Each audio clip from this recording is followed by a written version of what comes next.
world is changing. 10 years from now, we will read electronic newspapers that only show us the news we want to see. 10 years from now, we will be the reporters of everyday news. This is citizen journalism. This is the reporting of the future. Think about it. In order to report, the reporter needs to research and interview participants. This is Kevin Seitz, a war reporter who had to use company money to travel and get equipment, and then put himself at risk with little to no training in the battlefield. A big media journalist, Kevin Seitz was restrained to company rules and regulations, limited to what would make big media look good.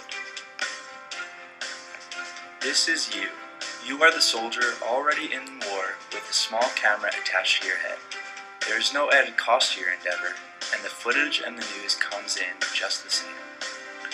You could be a participant in a protest or a revolution. You could be a witness to a high-speed chase.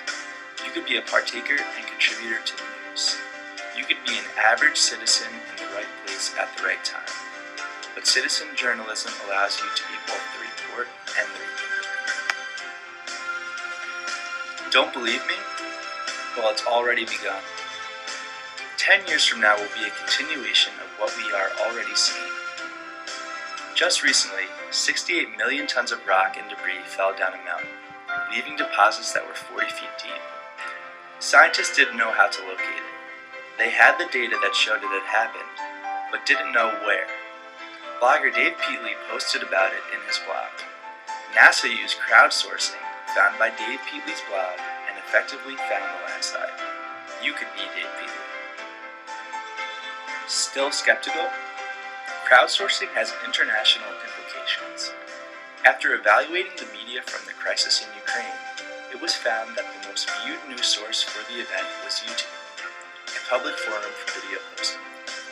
More people are getting their news and footage of events from whichever medium gives them the best inside look. More commonly than not, the best view into an event comes from individuals or small-name local news sources.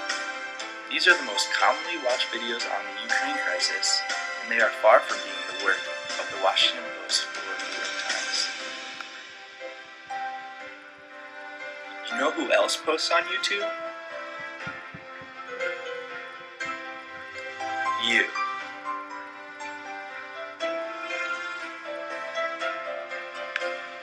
Here is a note to big media from blogger Jay Rosen.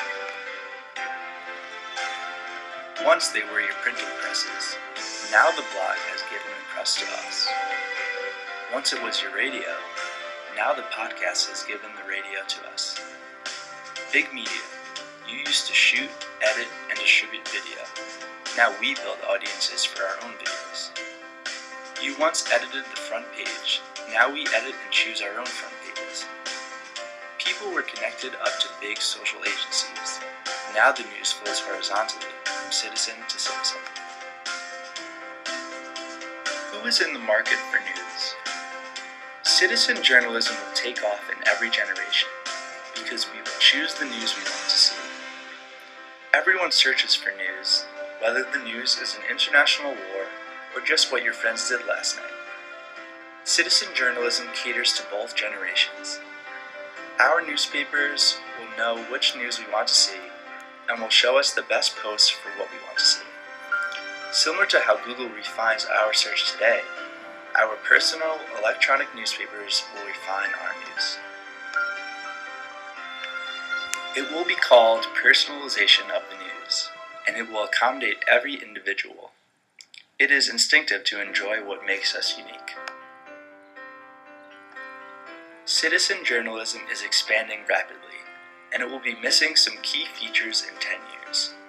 Until citizen journalism has established itself as the new norm for news, people may embrace news sources without regard for their validity, and people will provide news that may be false. Innovators will work hard to fix this as we progress into the future. Artificial intelligence will know better and provide us with the best information. The personalization of the news may leave us uneducated. It will provide an uneven distribution of the type of news we receive.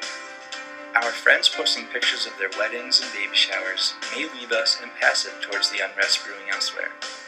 We will have to go out of our way to seek information that is not typical for us. We will have to figure out a way to ensure that we have balanced daily news.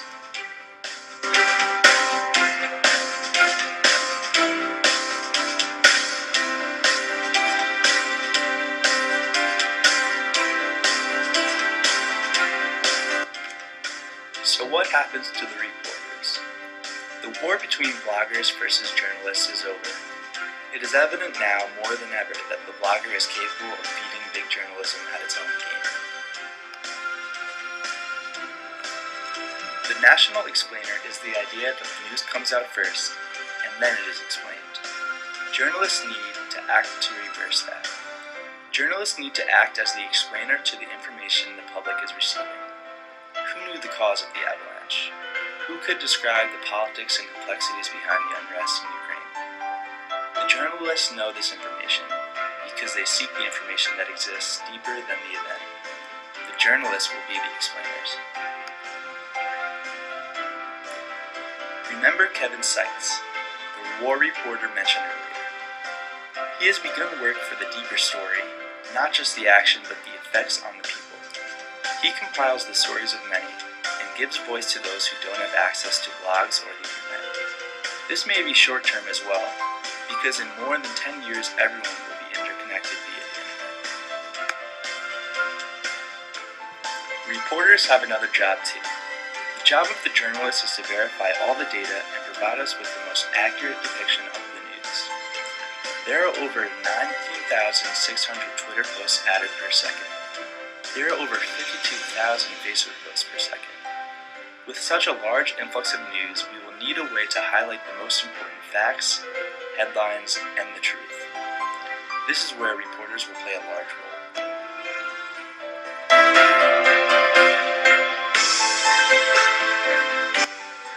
They are still the researchers, and we still need them. You may ask, so how will the new economy of news work? An example of this is in the Politico, which works in reverse from how you may think. The Politico works web to print. The local newspaper is on the web as a photo-sharing site where everyone posts pictures of the city parade or big football game. The best ones, say 10 photos from thousands posted, run in the paper the next day. Of course, that's a long way from funding the loss of classified ads, but it's a solid idea that holds big potential. Intelligently filter the flood of cheap production online, assemble the best parts, and package it for sale or distribution in print. The redesign of news distribution will allow citizen journalism to expand with minimal loss in economic prosperity. How will you access citizen journalism? In 10 years, you will not access news the same way that you do now. Some tablet that is only yours and that completely embraces personalization will be your medium for news. It will be compact, transportable, and complete with the most up-to-date audio-visual technology. It will be a customized newspaper that is just for you and that is constantly updating by the second.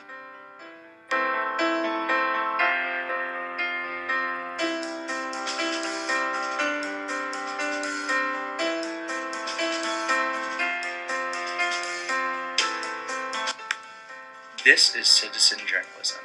This is the news in 10 years.